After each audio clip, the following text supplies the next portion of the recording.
Um dos maiores desafios sociais de um país é combater a fome. Aqui no Brasil, nós temos o direito à garantia de alimento previsto no nosso maior documento, que é a Constituição Federal. Entretanto, chegamos ao ano de 2023 com 214 milhões de brasileiros. Desses, 125 milhões convivem com a insegurança alimentar, ou seja, não sabem quando será a próxima refeição. Além disso, nós temos 33 milhões de famintos, pessoas que não têm o que comer.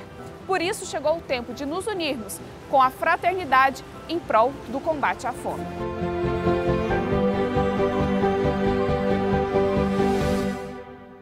A Cimeia mora em uma ocupação em uma das maiores cidades do estado de São Paulo, Campinas.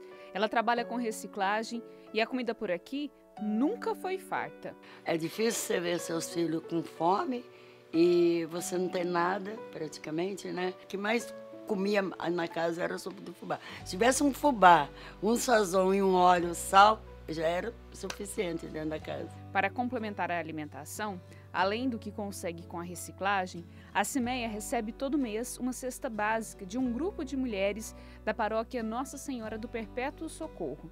Mas a realidade da fome está presente em qualquer lugar que se olha nas ruas. O Sérgio, por exemplo, ficou por mais de um ano em situação de rua, convivendo com a insegurança alimentar. Estava desempregado há algum tempo já na cidade de São Carlos, aqui no interior de São Paulo. E eu fiquei acho que uns 10 dias, talvez, sem comer nada, sem nada para comer. E eu estava numa depressão tremenda já antes desse episódio. E aí foi o período do carnaval, atravessei o carnaval todo nessa situação. E, de fato, é uma experiência que hoje você olha para trás e ensina muito. Mas é terrível, realmente. Você não ter um horizonte à frente, seja ele qual for, é terrível. Você sente os músculos serem devorados. Você emagrece de um jeito assim que você nem se reconhece.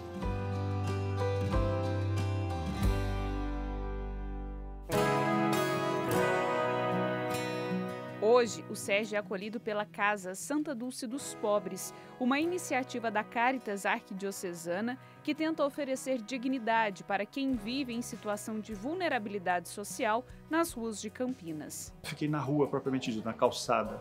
E eu sempre aproveitei as oportunidades que haviam em relação às rodoviárias. Algumas rodoviárias, como aqui a de Campinas. A rodoviária antigamente de São Paulo também permitia isso, de você poder dormir na rodoviária. Então, você está asseado, né, está limpo, você fica na rodoviária, como se fosse um passageiro que fosse embarcar no outro dia.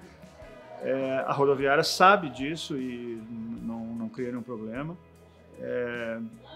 Mas, ao todo, somando, eu imagino que talvez um pouco mais de um ano até, sem acolhimento como uma casa, assim. A Casa Santa Dulce dos Pobres é um abrigo para a população em situação de rua que atende 40 pessoas acima de 18 anos. Nós atendemos idosos, homens, mulheres trans, homens trans, né? E a gente garante para eles, durante o tempo que eles estão na casa, dignidade e uma oportunidade de construir um novo projeto de vida. A alimentação é prioridade na casa, que leva o nome da Santa Baiana, que doou a vida também no combate à fome. A regularidade do alimento e o alimento de qualidade também, né? Então, a partir do momento que eles entram aqui, eles passam a ter a oportunidade de ter um café da manhã, almoço, café da tarde, janta e ceia, né, com qualidade e com uma regularidade para que eles possam se organizar, possam também cuidar da sua saúde, né? O cardápio das refeições, inclusive, é montado pelos próprios moradores da casa. O que a gente procura dentro da casa é de fazer uma construção coletiva, né, de os moradores poderem também sugerir o que eles gostariam de comer. Às vezes a gente não imagina que na história de vida deles, né, uma dobradinha, um pé de galinha, é algo que é muito importante. E aí quando a gente abre espaço para que eles possam estar dando sugestão para esse cardápio, a gente também está dando dignidade.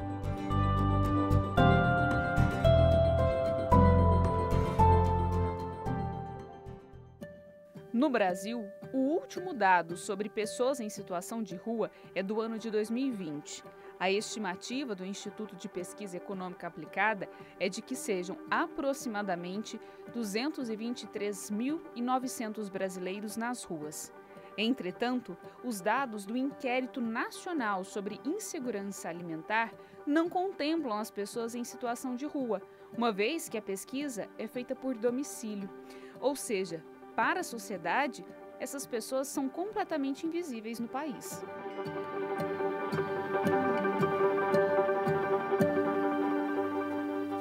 Inquietos ao verem tantas pessoas com fome nos semáforos, a Pastoral do Povo de Rua em Campinas se articulou para garantir o almoço e o jantar de muitos que não têm o que comer. A partir do tema da campanha da fraternidade, dar-lhes vós mesmos de comer, que tem uma tradução bonita no original, dar de si mesmo para resolver o problema que Jesus está propondo.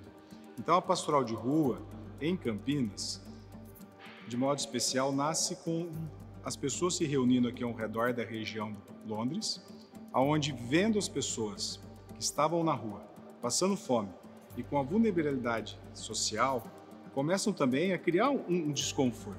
O lado profético que eu vejo desse trabalho é que nós estamos dando visibilidade àqueles que são invisíveis. Então, nós trazemos para a comunidade, e aqui não apenas a comunidade católica, mas para a comunidade e sociedade, que existem essas pessoas que são invisíveis.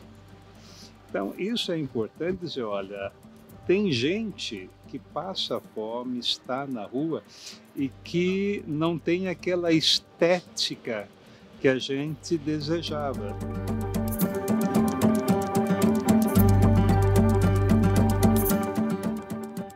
Temos membros das comunidades católicas, temos membros de comunidades evangélicas, temos pessoas de boa vontade, que se dividem em equipes para fazer o almoço, o jantar, cada dia e cada horário, um local diferente. A equipe nossa trabalha a semana inteira, né? Tem várias equipes que trabalham e nós três aqui fazemos as comidas às terças, às quartas e às quintas, né? E a gente já começa a fazer isso praticamente na segunda-feira, que a gente já começa a pensar o que vai fazer na quarta e na quinta e começa a produzir alguma coisa. Eu produzo alguma coisa em casa. O primeiro local que a gente efetua as refeições é aqui na Paróquia Perpétuo Socorro, aqui em Campinas. E aqui a gente consegue fazer a comida, fazer com todos os ingredientes. E os ingredientes e as proteínas, que são as carnes, as misturas, tudo a gente pede doação. A gente olha e fala assim, né? O que a gente pode fazer, né, para ser um ser humano melhor? É compartilhar com as outras pessoas um pouco daquilo que a gente tem, né? Compartilhar é pegar sabe, o seu tempo, às vezes até o seu dinheiro, os seus ouvidos, a paciência, porque eles não são pessoas muito fáceis.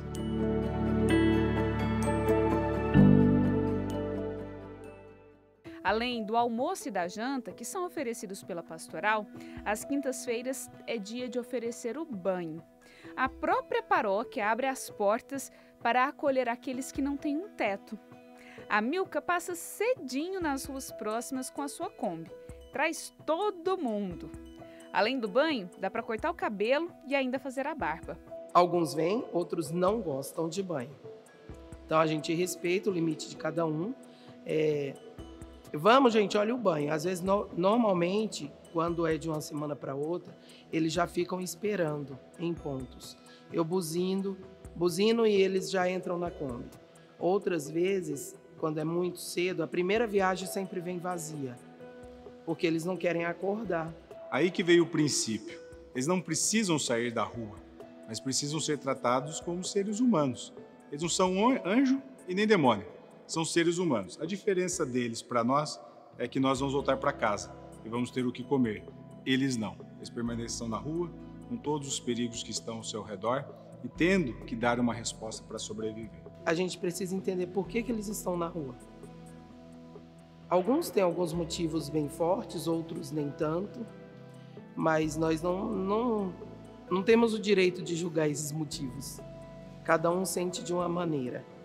Tem pessoas que perderam a família inteira, por isso estão na rua. Tem outros que não querem viver com a família, por isso estão na rua. E cada um tem a sua razão. Onde a gente traz toda a roupa, os calçados, enfim, tudo que é necessário, toalha, kit de banho, toda essa estrutura a gente oferece para o banho. E é muito gratificante ver a transformação dos moradores, né? Dos nossos irmãos, que eles entram de um jeito e saem de outro.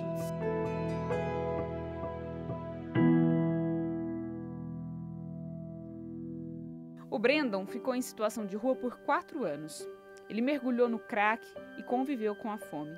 Agora está aqui, sendo voluntário com a Pastoral do Povo de Rua. Assim, é muito desesperado, você fica desesperado, porque assim, pra droga é muito fácil, todo mundo tá aqui te estendendo a mão, mas um prato de comida ninguém te dá, porque eles veem como você como um monstro. Porque assim, muita gente da sociedade vê a gente assim, o usuário ele tem dinheiro para comprar droga, mas não tem dinheiro para comer. As refeições que o ajudaram a mudar de vida vieram justamente da pastoral. Foi aí que ele decidiu que queria outro caminho e pode retribuir o que recebeu. Quando você leva uma marmita para alguém, ele se sente abraçado, sabe? Ele se sente assim, meu Deus, se importa comigo. Se fosse uma comida, não trouxe uma droga, foi um diferenciado, sabe? Então tem muita gente que precisa de muita ajuda, assim. Já o Ademilson, que é conhecido por malabares, é o artista de rua. Mas o dinheiro que ele ganha no semáforo não dá para saciar a fome. O pior da rua é não ter que tomar banho, não ter alimentação, e o preconceito é muito grande. As pessoas te veem com outros olhos. É às quintas-feiras que ele garante o banho e as refeições completas para se apresentar ao público.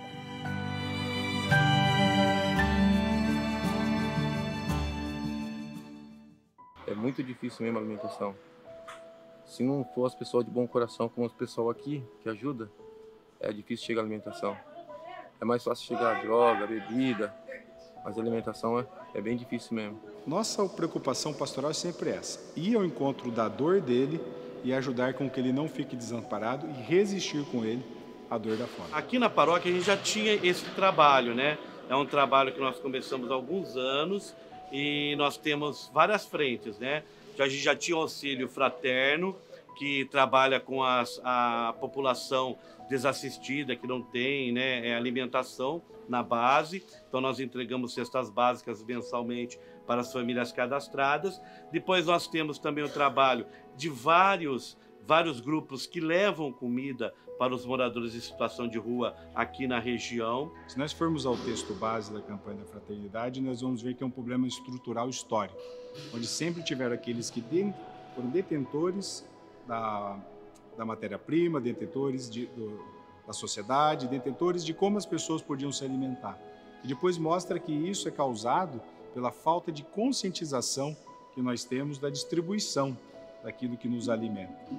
E dessa forma, as políticas públicas deveriam combater o contrário disso e conscientizar para que nós possamos transformar a sociedade. Então, como nós não podemos pensar em mudar as políticas públicas? Quando nós nos envolvermos com o problema. Não é só entregar meramente um alimento, ou dar um banho, ou entregar uma marmitex na rua. É conhecê-los, né?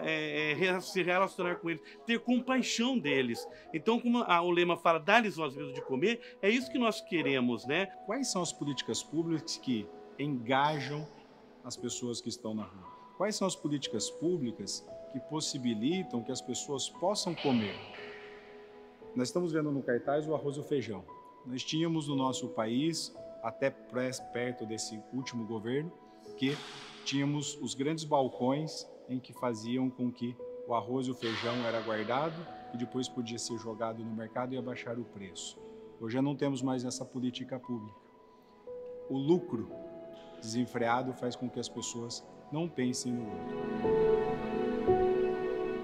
Que hoje o sentimento que nos vem é amor, é compaixão, né? Ter paixão por essas pessoas que estão na situação por vários motivos, mas não é julgá-los, né? Mas ajudá-los nesse momento, principalmente a vencer a fome e depois poder ressarci-los na sociedade, que é o nosso trabalho, né? Se nós temos condições agora e eu tenho essa realidade presente, vamos fazer. Tenho certeza que nós aqui que estamos fazendo isso, não estamos perdendo nada, muito pelo contrário, nós estamos ganhando.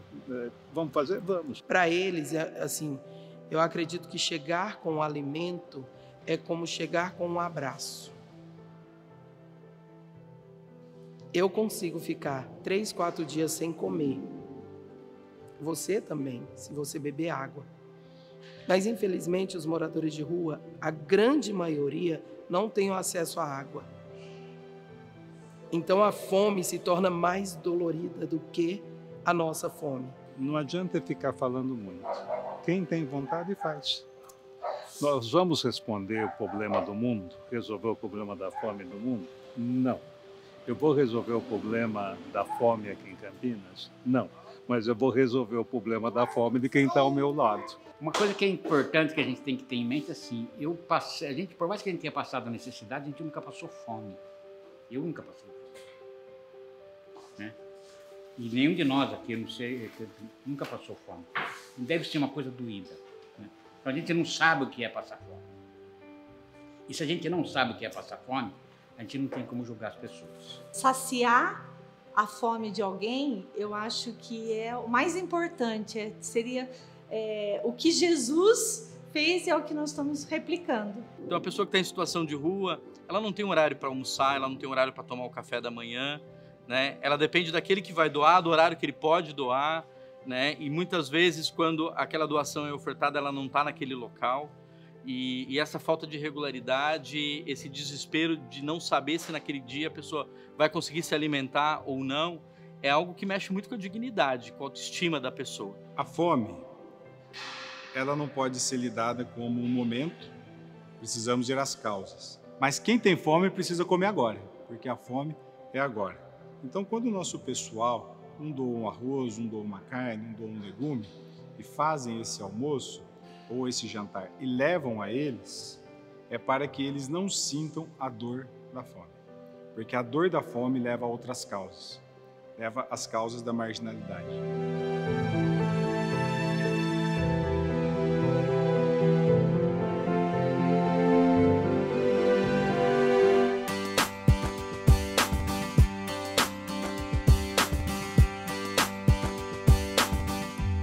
$27 milhões de toneladas. Esse é um número de alimentos que vai para o lixo todos os anos no Brasil. E o que chama a atenção é que 80% desse desperdício, ou seja, 21 milhões de toneladas, se perdem no manuseio, no transporte ou nas centrais de abastecimento. Às vezes, o produto não está bom para a venda, mas ele ainda pode ser consumido.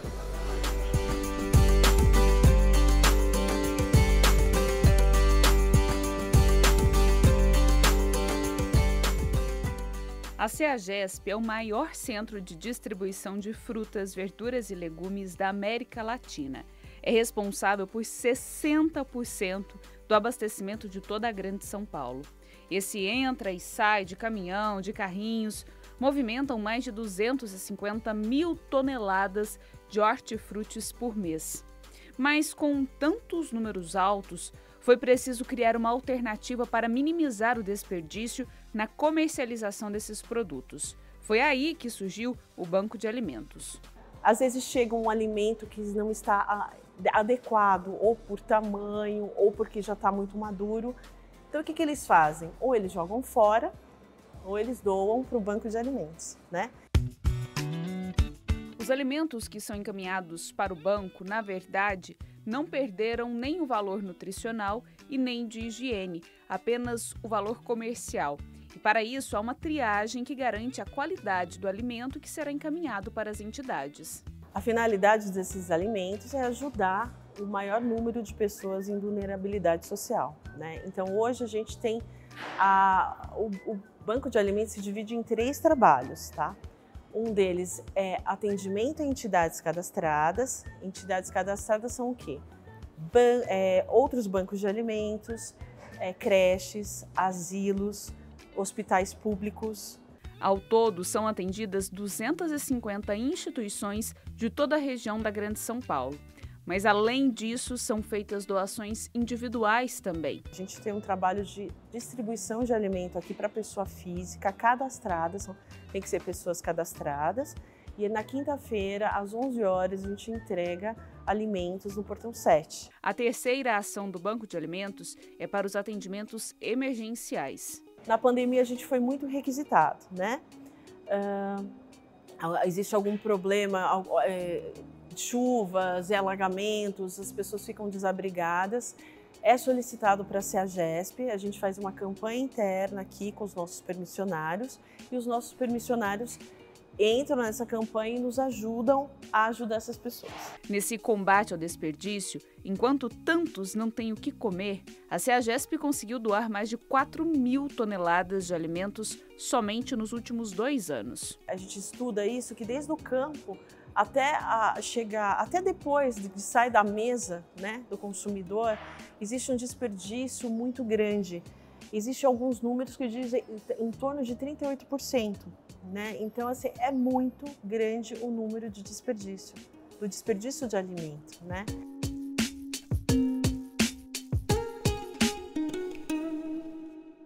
As iniciativas de conscientização ao desperdício de alimentos na maior cidade do país têm ganhado espaço.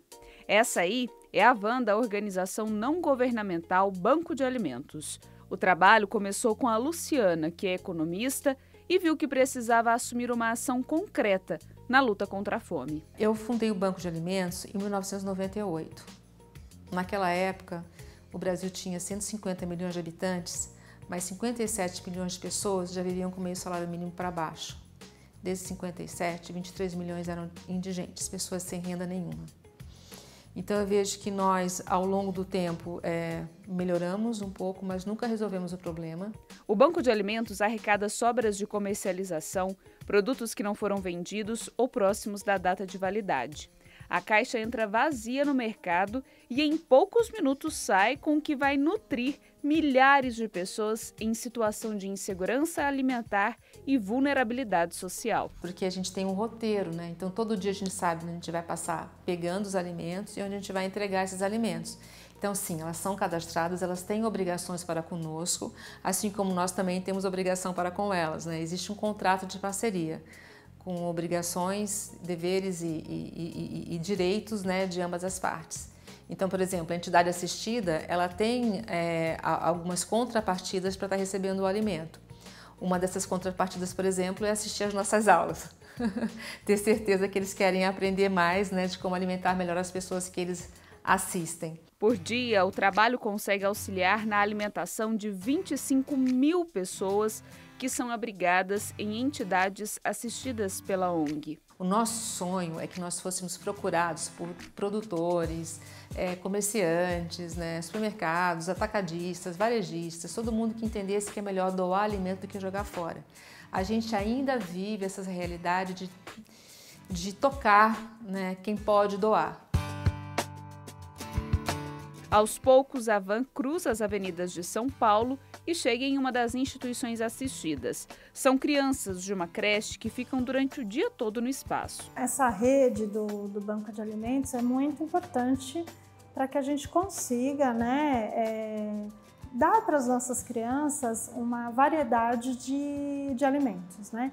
Então faz com que sempre a gente agregando, né, parceiros, para que a gente consiga fazer um desenvolvimento da criança por completo, né? Porque tem a nossa parte pedagógica, né? O desenvolvimento motor e tudo mais, mas a gente precisa muito dessa questão da alimentação saudável, né? Mas a nossa gestão pública não ajuda. Essa é a minha opinião.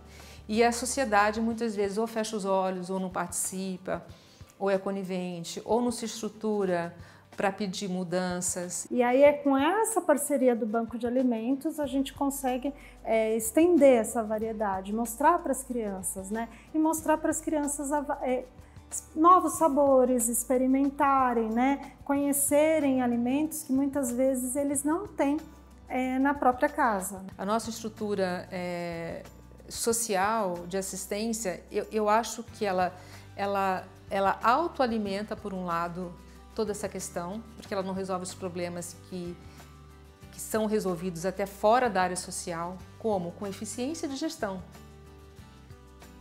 sem corrupção, investindo em educação, investindo em saúde. Né? As pessoas falam que a gente não deve dar o peixe, mas ensinar a pescar, né? Mas eu acho que tem que dar a vara. A vara é a educação. É importante que a gente ensine desde pequeno como a gente ter uma alimentação rica em proteína, né? E o que é bom também é que assim, a gente também contribui para a saúde deles, né?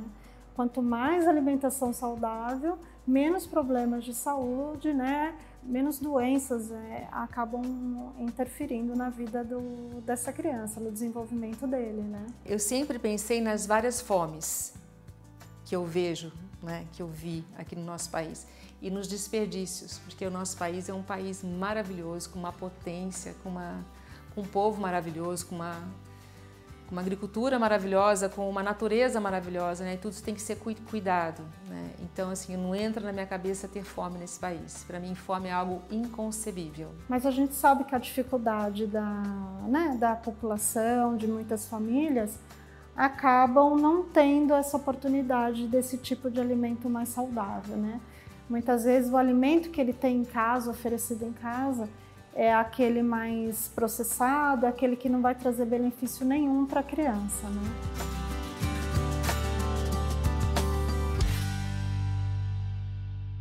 Alguns desses pequenos só vão ter a oportunidade de fazer as refeições completas e balanceadas aqui na creche. A gente preza, inclusive, pela frequência da criança dentro da escola.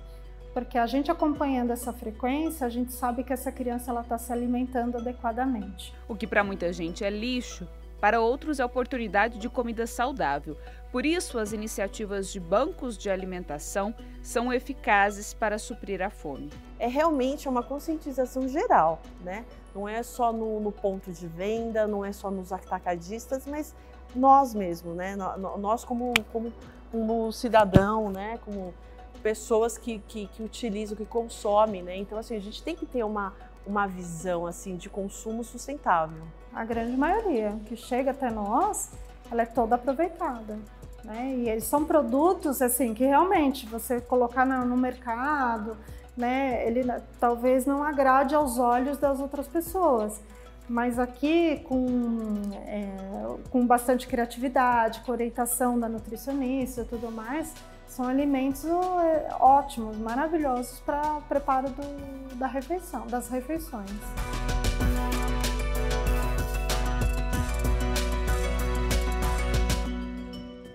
Não é a falta de alimentos que provoca a fome, é a falta de distribuição de renda e a desigualdade social que se agrava com o passar dos anos. Enquanto tantos têm as suas mesas fartas, outros 33 milhões estão famintos. Diante dessa realidade trágica, a Igreja no Brasil, por meio da Conferência Nacional dos Bispos do Brasil, a CNBB, escolheu a fome como o tema da Campanha da Fraternidade de 2023. A Campanha da Fraternidade tem uma pedagogia indutiva. Ela parte de um fato concreto para olhar toda a realidade, enxergar o pecado nessa realidade e o convite quaresmal à conversão. Em geral, são situações de urgência. E, mais uma vez, o Brasil tristemente ingressa numa situação de urgência alimentar, de insegurança alimentar. A Campanha da Fraternidade é o jeito brasileiro de se viver a Quaresma. O tema é aprofundado nas comunidades, paróquias e dioceses e, a partir disso, pede uma ação. Pela terceira vez, a fome volta a ser tema. Sem sombra de dúvidas, esse é um tema de singular importância nos dias atuais. Tenho certeza que muitos dos nossos irmãos e irmãs nas nossas cidades, paróquias e comunidades têm percebido o aumento da situação das pessoas que vivem em situação de vulnerabilidade social, passam fome, precisam do nosso apoio e da nossa fraternidade. Essa é a terceira vez, então, que o tema da fome chega até nós, agora num horizonte bem preciso. 33 milhões de pessoas enfrentam a fome aguda, sem esperança de solução. É um quadro grave, bastante grave. Por isso o tema voltou uma terceira vez, com a esperança de que não volte mais. Isso foi feito a primeira vez em 1975, a segunda vez em 1985. Depois nós tivemos um grande avanço no Brasil e conseguimos sair do mapa da fome, porém retornamos ao mapa da fome recentemente. E essa realidade da ampliação da miséria e da fome no Brasil despertou o coração dos nossos bispos para que, de novo, nós pensemos, reflitamos e nos convertamos no que diz respeito à fome. O Papa Francisco tem chamado a nossa atenção pela crescente indiferença que tem aumentado dia após dia. Essa indiferença também se revela em relação àqueles que estão passando fome. Mais do que nunca, chegou o momento de nós fazermos essa pausa, e o período quaresmal nos ajuda para isso, para que nos nossos exercícios quaresmais nós possamos pensar também qual é a nossa relação, e aí que está o segredo, qual é a nossa relação com quem passa fome. A fome, por definição, ela é um instinto natural de sobrevivência. Ou seja, Deus colocou em nós a fome para garantir a vida. E nós transformamos a fome num instrumento de morte. Por isso nós podemos nos converter. Nós precisamos fazer com que a fome volte a ser um instinto para a vida. Nós já vimos, nós já compreendemos, nós entendemos a realidade da fome e por que ela é assim. Nós contemplamos a palavra de Deus, sabemos julgar a realidade da fome à luz da palavra de Deus. Mas não é possível que isso fique assim, o tema voltando a todo momento. É preciso agir. Por isso, a peculiaridade da campanha da fraternidade desse ano está no agir. E aí vem o que a igreja espera, o que a campanha da fraternidade espera? Ação. E a campanha deseja fazer isso, sensibilizar os nossos corações para essa realidade. Enquanto alguém passa fome, está do nosso lado, diante de nós, é sinal de que nós precisamos ainda colocar em prática o Evangelho. Como a campanha da fraternidade é uma proposta de conversão, nós precisamos sempre começar na primeira pessoa do singular. A primeira pergunta deve ser sempre: o que é que eu posso fazer para superar a realidade da fome no Brasil? O texto base apresenta 17 sugestões de ações pessoais. Hoje nós não podemos esquecer a relação íntima que há entre a dignidade do trabalho, por exemplo, com a questão da fome também. Então, quando nós falamos da fome, nós estamos falando desses aspectos. É preciso assegurar um trabalho que promova a vida e a dignidade das pessoas, pensar políticas públicas também, que vão assegurar também a alimentação como direito e dom de Deus para todas as pessoas. A importância da nossa participação nos conselhos, recuperar aquilo que de repente tem sido perdido, colocar na pauta do dia essas ações. Você pensa num chefe de família que desempregado não pode levar o alimento para o seu lar. Então, o primeiro passo é esse, conhecer. Segundo passo, no nível pessoal e comunitário, e eu já vi experiências bonitas, também no nível familiar, você fazer o atendimento imediato. Porque aí você sai dos números e passa para o ser humano. A fome deixa de ser uma estatística e passa a ter rosto, olhar, sorriso e lágrimas. Então, eu diria que aqui estão as duas atitudes para motivar.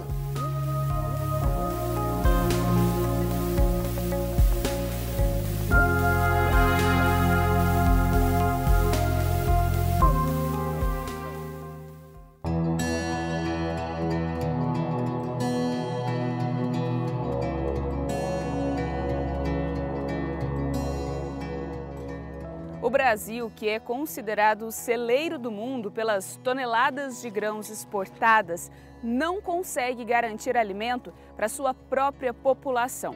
Mas um dos caminhos para garantir a comida na mesa pode ser a agroecologia, a agricultura familiar ou a cultura de subsistência. A lógica é plantar para consumir. E um exemplo bem-sucedido tem saído justamente de um dos estados que mais trabalha com monocultura, Minas Gerais.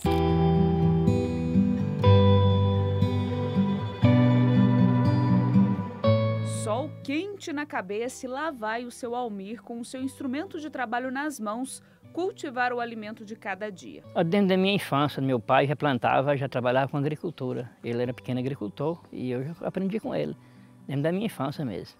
Só que a gente foi aperfeiçoando, né? Foi mudando o tempo, o mundo foi aparecendo novas tecnologias, assim, tecnologia da roça mesmo, não aquelas tecnologias avançadas, mas a gente foi aperfeiçoando, foi melhorando a questão da produção. Ele e a esposa, Dona Maria, são geraizeiros das antigas. Essa é a denominação de povos tradicionais do norte de Minas que vivem de lavouras diversificadas, como milho, mandioca, arroz. Aqui a gente planta de tudo. Eu tenho aqui plantado mandioca, que é o forte, né, o carro-chefe da agricultura. Que a gente faz a tapioca, faz a farinha, faz a goma. Mas eu planto feijão, tem 3 variedades de feijão. Um pouquinho de arroz, mas planta também. Eu tenho frutas, verduras, né, de hortaliças.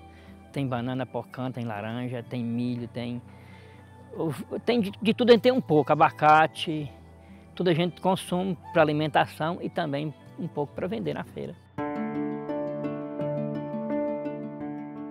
A Dona Maria, como diz lá nas Gerais, é nascida e criada nessa comunidade na região de Rio Pardo de Minas.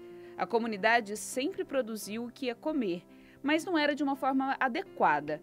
Foi então que a Pastoral da Criança trouxe uma nova visão sobre segurança alimentar. O Rio Pardo era muito sofrido com a desnutrição. As crianças, muitas morriam por causa da desnutrição e os alimentos não eram adequados, a água não era tratada, dava muita verminose. As famílias começaram com a agricultura familiar e a agroecologia. Nós ia todo mês, a gente visitava todas as crianças.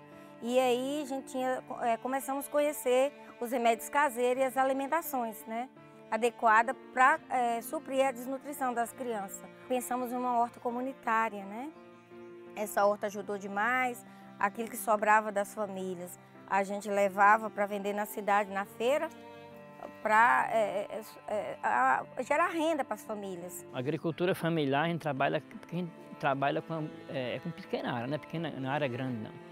Porque não é uma área grande, extensa, que precisa produzir muito, né? Você tem que ter qualidade no produto e qualidade no terreno, que nós trabalhamos com agroecologia, não usa agrotóxico e nem adubação química, são natural, são composto orgânico, caldas naturais. Então o que muda nisso aí? Porque quanto mais a gente trabalha, mais a terra vai ficando boa com a agricultura agroecológica. Porque quando a gente joga veneno, que no início a gente aprendeu a jogar veneno, há mais de 30 anos atrás, aí a terra vai deteriorando a terra e ela ia diminuindo a produção. A área de cultivo deles não chega nem a 3 hectares. Sem contar que do milho eles fazem o mingau, da jabuticaba eles fazem o licor, da mandioca eles produzem o polvilho para o pão de queijo. Enfim, aquilo que não vira comida na mesa se torna renda extra. Tem a renda extra, além do que a gente come, nossos filhos comem, a gente ainda consegue vender e tirar um dinheirinho todo mês. Graças a Deus aqui não tem dinheiro, mas comida nunca faltou. Minha casa, dentro do meu pai, era uma casa de fartura, de comida. E tudo que você precisar de alimento a gente tem, que o homem precisa para sobreviver.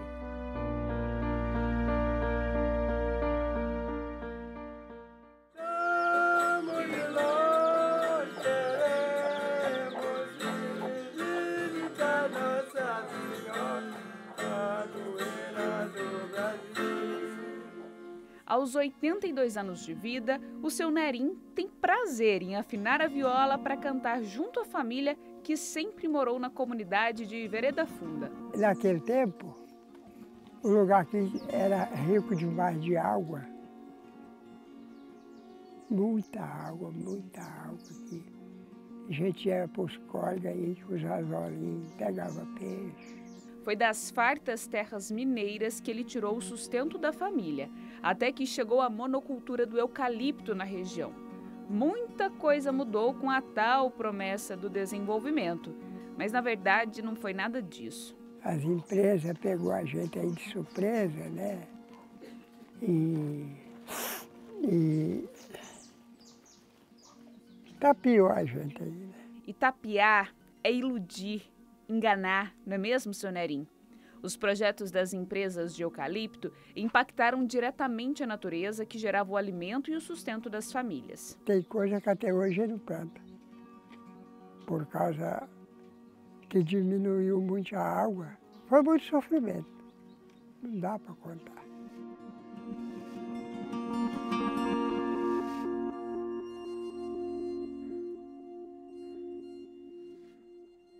O retrato da desigualdade de acesso à alimentação mostra que a área rural, por incrível que pareça, é maior que a urbana. De acordo com o segundo inquérito nacional sobre insegurança alimentar, divulgado em 2022, 18,6% dos domicílios rurais convivem com a insegurança alimentar. E um dos motivos é justamente o avanço das monoculturas em territórios de agricultura familiar. Ela vai ter uma alta produtividade, porém tem foco como comércio, né? Então ela se torna quase inviável para uma família de poder aquisitivo baixo, né? Então eu produzo muito, uma única cultura em alta escala, mas eu tenho já dentro da agroecologia não, em um pequeno espaço de terra, 1,5 hectare de terra, eu produzo uma diversidade. Teve uma época aqui que a gente até tinha falava que a comunidade assim, estava encurralada pela monocultura. Então, assim, as famílias ficavam nas grotas, né, nos seus pedacinhos de terra. E aí, aquele pedacinho de terra, por conta da monocultura que tinha secado as nascentes, aquela terrinha ficava muito seca, né, sem água para molhar, para irrigar uma horta, né, então tinha dificuldade de produção. E aí só conseguia produzir mesmo na época da chuva. E aí produzia muito pouco. O eucalipto ele chegou aqui na década de 70, né, como uma grande oportunidade, né, para os camponeses de uma forma geral, né. Chegou com uma audácia de promessa de emprego e melhoria da qualidade de vida, né.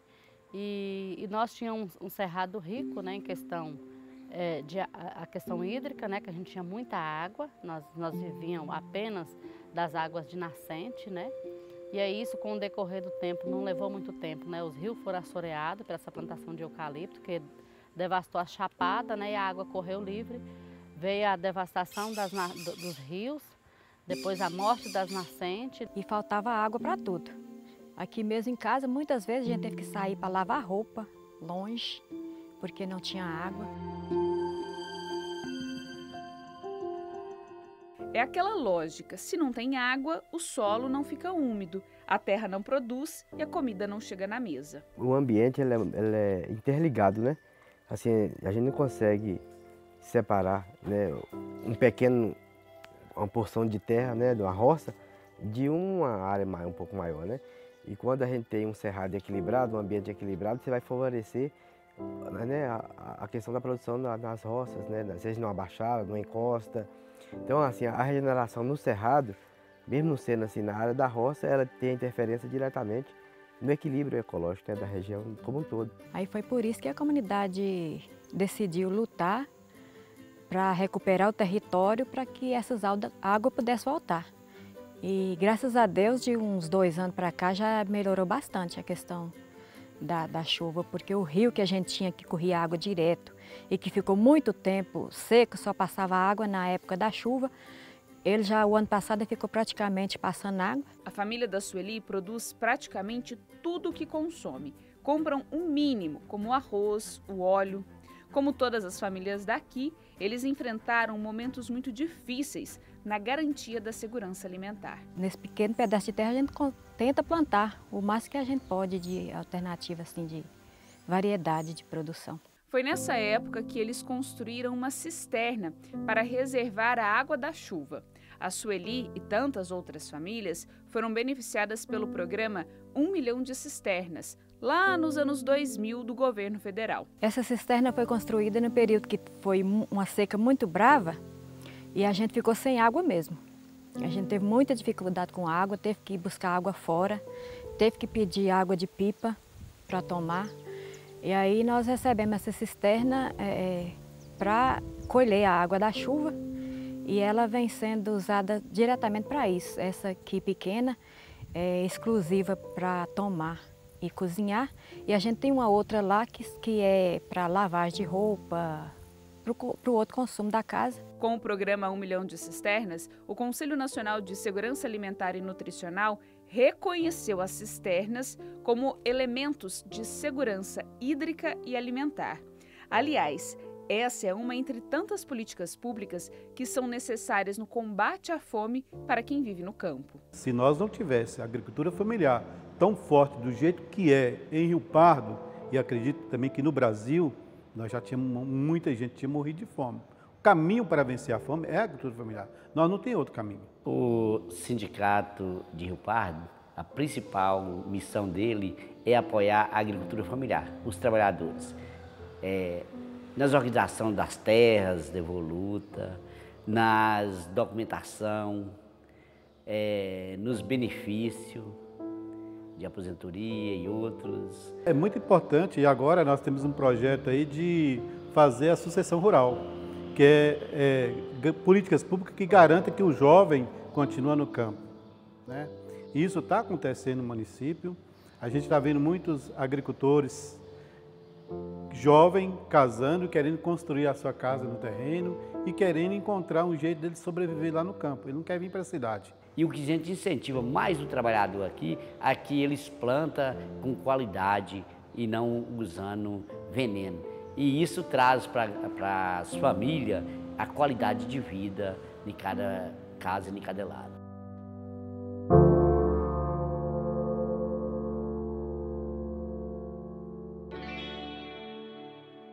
Foi com o objetivo de dar apoio e auxiliar todas essas famílias que nasceu o Centro de Agricultura Alternativa, com sede em Montes Claros. A associação consegue fazer os atendimentos num raio de 300 quilômetros em toda a região. O CAA, ele é uma associação de povos e comunidades tradicionais. Ele surge aqui na região do norte de Minas na década de 80, porque essa região, no desenvolvimento da agricultura, naquela época da década de 70, não considerava a agricultura dessa região. E essa região ela é muito rica de povos e comunidades, culturas, e o CAA ele surge propondo um outro desenvolvimento para a região, que é um desenvolvimento sustentável, que considera as pessoas, os biomas, as culturas. Ele dá assistência para esses grupos, pelo menos, orientação, tem que fazer um projeto, ele ajuda a fazer o projeto, ajuda a executar, o beneficiamento e comercialização, inclusive ele dá assistência no projeto diferenciado da agroecologia dos caboclos, sabe? Então a missão do CAA talvez cada um projeto, pelo menos, você tem um projeto grande, contrata aí 5, 6, 7 técnicos, pelo menos, para fazer a acompanhação desse pessoal. A agroecologia, na verdade, às vezes a gente já fazia antes, mas a gente, às vezes, não dava esse nome. Aí, a partir da década dos anos 1990, alguma coisa, que eu conheci o CAA, e aí a gente passou a aprofundar essa questão da agroecologia, na prática mesmo, as importâncias da agroecologia e como fazer. Nessa época que surge o CAA, ela agregou vários agricultores, povos, universidade, pastorais sociais, então foi um grande encontro e o Centro de Agricultura Alternativa contrapondo esse modelo de desenvolvimento aqui na região. Então a gente está quase há 40 anos aqui na região, junto com várias redes desenvolvendo trabalho. Mas o importante não é só encher a barriga, o importante é o processo saudável, porque você vai diminuir o remédio, você vai diminuir pelo menos as consultas, você vai diminuir tudo. Quando você pega um remédio, uma comida saudável, que você vai comer, que você tem a vitamina, por exemplo, uma fruta do cerrado, que ela é pura, então você vai evitar muito sempre para os postos de saúde, pelo menos, ir para lá para consultar, né? Que ela ajuda demais. Atualmente a gente trabalha com 8 povos e comunidades tradicionais, que são quilombolas, indígenas, geraizeiros, veredeiros, apanhadores de flores sempre viva, catingueiros e vazanteiros. Então tem uma diversidade, é como se existisse um Brasil aqui no norte de Minas. Então a cultura alimentar é importantíssima. Se a gente conseguir organizar a produção e tiver um canal para chegar, ou seja, um transporte para chegar, não é difícil de vender, porque o produto não é mais que orgânico, agroecológico, todo mundo está querendo. Infelizmente, a demanda é grande e às vezes a oferta é pequena ainda, porque a gente não tem certos apoios para tocar o que a gente precisa. E essa região do norte de Minas é até contraditório, porque a gente tem uma diversidade muito grande, mas também um índice de desenvolvimento muito baixo. Então a gente tem sim regiões que passam fome, né, abaixo da pobreza. Inclusive nós trabalhamos em comunidades que nem chegam políticas públicas. Então às vezes é invisibilizado quem são esses povos. Então é importante, porque você tem uma diversidade, mas uma desvalorização de projetos voltados para as comunidades tradicionais, o que acaba às vezes indo tudo para o agronegócio. E o agronegócio ele produz simplesmente para exportação. Eu costumo dizer que a salvação do planeta é a agroecologia. E a agroecologia ela tem que passar por uma técnica, que às vezes você tem, às vezes, uma maneira de trabalhar, acha ter certo, que adquiriu de tradição dos pais, mas às vezes falta alguma coisinha e o CA ajudou a gente a implementar isso. A partir do CAA, novas portas se abriram para os agricultores, como a cooperativa Grande Sertão. A gente trabalha com a cadeia produtiva dos frutos do cerrado e também dos quintais, né, dos agricultores. Nós trabalhamos com polpa de frutas, né? Também tem um trabalho com suco pronto já da polpa. Desenvolvemos também uma cerveja de coquinho azedo, que é uma palmeira nativa aqui do cerrado, nessa questão de dar visibilidade também para os produtos do cerrado, né? Então a gente apoiou a criação da cooperativa Grande Sertão e outras cooperativas da região, porque a gente acredita no agroextrativismo, que é a coleta desses frutos, esse trato, né, que a gente fala do cuidado da sustentabilidade e a venda. Porque só com a venda, a geração de renda, que você também impacta a redução da fome. Hoje, o CAA trabalha com mais de 15 cooperativas da região do norte de Minas. Assim, é possível gerar alimento, renda, sem falar da preservação do cerrado, não é mesmo? A gente trabalha com a cadeia das frutas, trabalhamos com a cadeia também dos óleos, que a gente trabalha com o óleo da palmeira do Buriti, que também é uma palmeira nativa aqui do cerrado. Trabalhamos também com óleo do pequi. Essa região aqui é uma região de cerrado, então a gente fala que o pequi é o rei do cerrado, né? Então a gente tem um trabalho com o óleo do pequi também, com a polpa do pequi, com o caroço do pequi. São mais de 30 produtos da cooperativa, entre farinhas, polpa de frutas, castanhas. Temos um trabalho que a gente fala que é o trabalho formiguinha, né? Porque aqui, se você perguntar onde é que tem frutas aqui na região, ninguém sabe que tem. Mas a gente consegue, pegando ali pequenos volumes de cada agricultor, a gente chega a processar aqui 250 toneladas de frutas, né, durante o ano. Então, é aquilo que está lá nos quintais, né, das famílias que estão ali no cerrado, que a cooperativa aproveita e faz um processo de inclusão social, né, quando ela faz isso, porque são produtos que o agricultor lá sozinho ele não conseguiria chegar a ter o mercado.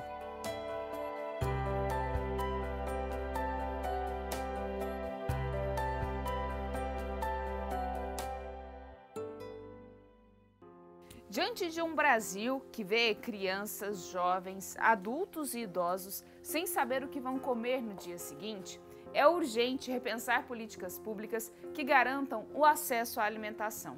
A agricultura familiar é, sem dúvida, uma forte resistência à fome, mas a responsabilidade maior do enfrentamento à miséria é do poder público. Cabe a cada um de nós fazer valer o direito garantido em Constituição de alimentação. Só então poderemos dizer, dai-lhe vós mesmos de comer. O Brasil ele precisava acreditar mais na diversidade e no potencial que existe. Como eu falei, das culturas alimentares. A agricultura familiar ela precisa de mais política pública de fortalecimento. A gente passou por um grande retrocesso, a gente teve fechamento de várias cooperativas, de várias associações. Então a gente acredita que a política pública, fortalecendo a agricultura familiar, fortalecendo o trabalho das comunidades tradicionais, a gente consegue superar a fome. A cooperativa ela consegue levantar a autoestima dos agricultores, porque ela faz um processo muito importante de geração de renda, de distribuição, né, daquilo que o próprio agricultor produz, né? É duas coisas que eu acho que vai ajudar a amenizar essa questão da fome, é produzir e a questão da distribuição de renda. Porque às vezes eu sei produzir, mas na hora de vender, às vezes tem quem quer comprar, mas não tem o poder aquisitivo. A minha experiência ainda fez muita diferença. Se eu não vejo, por causa da idade avançada, né? Se eu não vejo, mas a experiência é que os outros vão ver. Porque um país onde produz tanto, não deveria ter ninguém passando fome, né? E a gente sabe que tem.